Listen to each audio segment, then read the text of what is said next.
Monday, June 22nd, 2026. In November of 1914, Pope Benedict XV had just come into the papal office following the long, tumultuous, and powerful reign of St. Pius X. And he gave the world Ad Beatissimi Apostolorum with the backdrop of World War I looming. And he got into a lot of different areas talking about what he saw and what was happening. But he spoke of four evils that were really pushing the world towards an incredible calamity. And I have to start by paraphrasing the good Pope Benedict XV.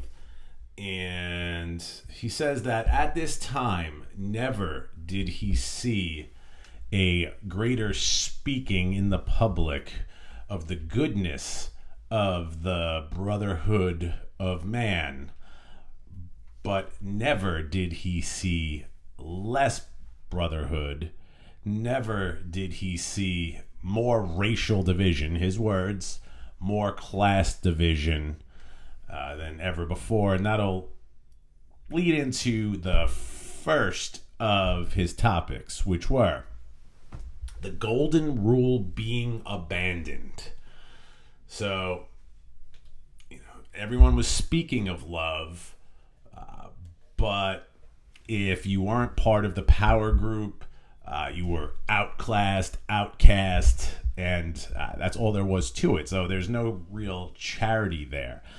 And of course, this could be seen in all the nationalist movements across Europe at the time.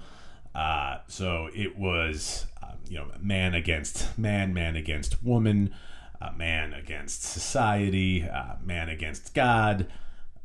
And then, of course, culture against culture, class against class, nation against nation, continent against continent. So when you abandon the golden rule, which is that Catholic law, which is, of course, do unto others as you would have others do unto you. This sums up the law and the prophets from Mark chapter 12. When you abandon this, you always end up with class warfare, clan warfare. My group's best, your group stinks. I'll kill you because you have what I want. Okay.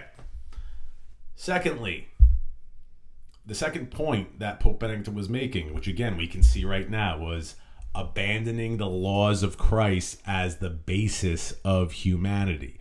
So the greatest friend to the state is always the Christian order. Why? Because the Christian Catholic order is a hierarchy, and it is sinful to rebel against lawful authority. What's lawful authority? Lawful authority is authority given from God in concord with the moral order. And when you fight that, you are fighting with the order of the universe. As soon as you give up the kingship of Christ in your culture, you're opening yourself up to all kinds of problems. First, from the faithful, who typically are your best taxpayers, your best soldiers, maybe arguably your best mathematicians, scientists, and artists, because we do have the divine inspiration to guide us. But more importantly, we understand law. We understand God gave us the Ten Commandments. We understand that with the new covenant, Christ sacrificed his life for us. He's our model. So if necessary, we will die for God, family, and country.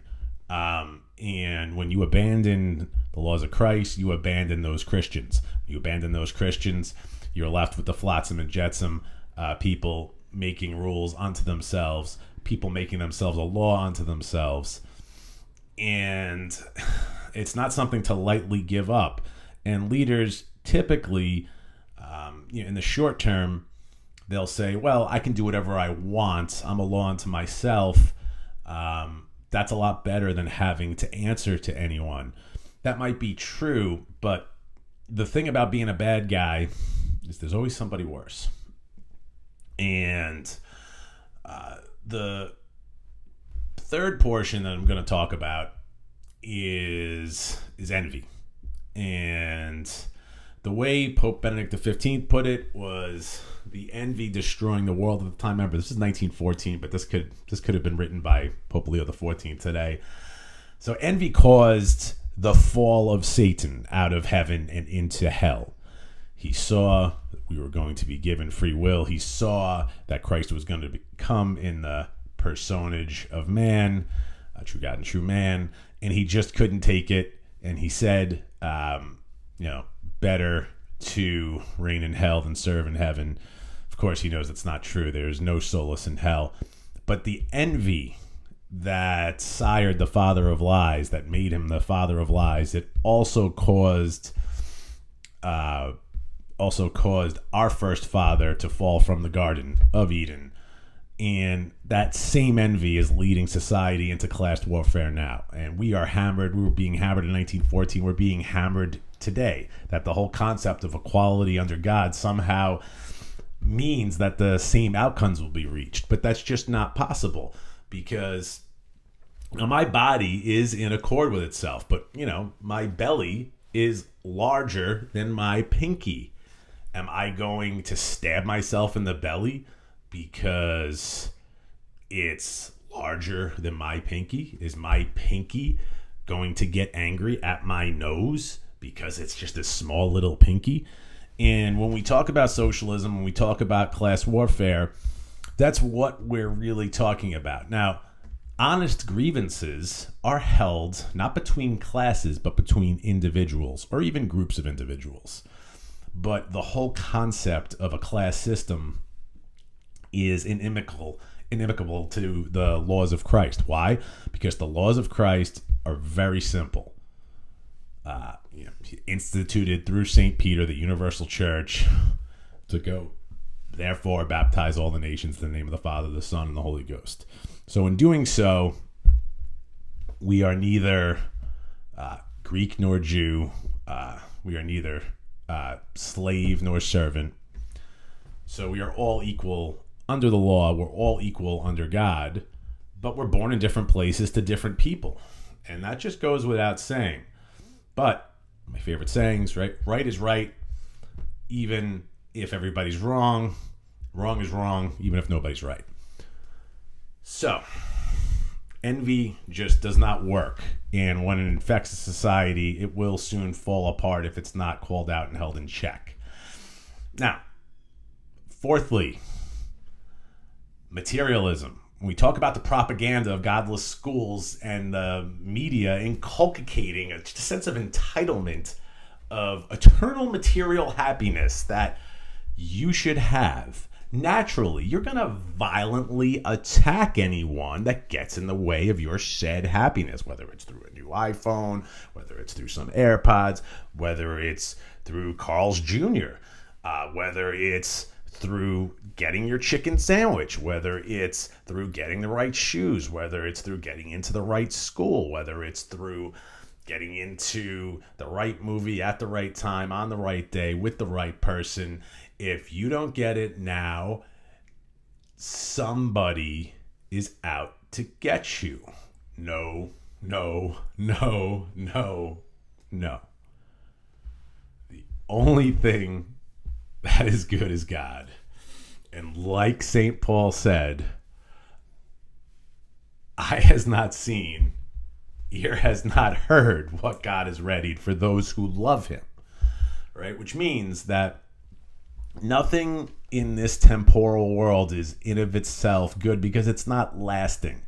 They are things for us to use as a means to get to salvation. Even if it's my guitar, where I'm trying to play beautiful music to try to bring me into a transcendental state, right? Transcendentals, we've talked about that briefly. They are the beautiful, the true, and the good. So the guitar is only a conduit to, let's just call it beauty. It could be good, it could be true, but yeah. Now, that being said, the way to understand all of this with what's happening today is when you abandon the golden rule, people have no manners, people have no way of relating with each other in a crisis situation beyond take. When you abandon the laws of Christ, meaning that all authority comes from Christ, Christ is the king, Christ is the lawgiver, Christ is the source of all authority. When you abandon that, if you don't like a leader, there's no reason to follow him or her. When you give in to envy, you feel righteous in taking what belongs to others. And when you are awash in materialism, you lose sight of the things of eternity. When you lose sight of the things of eternity, you'll do anything to, I don't know, maybe just get a good night's sleep, or run somebody off the road if you're not going to be to work on time because, I don't know, maybe you'll lose your job. And again, do all things through Christ that strengthens me. My name is Christopher Colantuano, and this is the Geowizdom Podcast. Please like and subscribe if you haven't already, and have a great evening.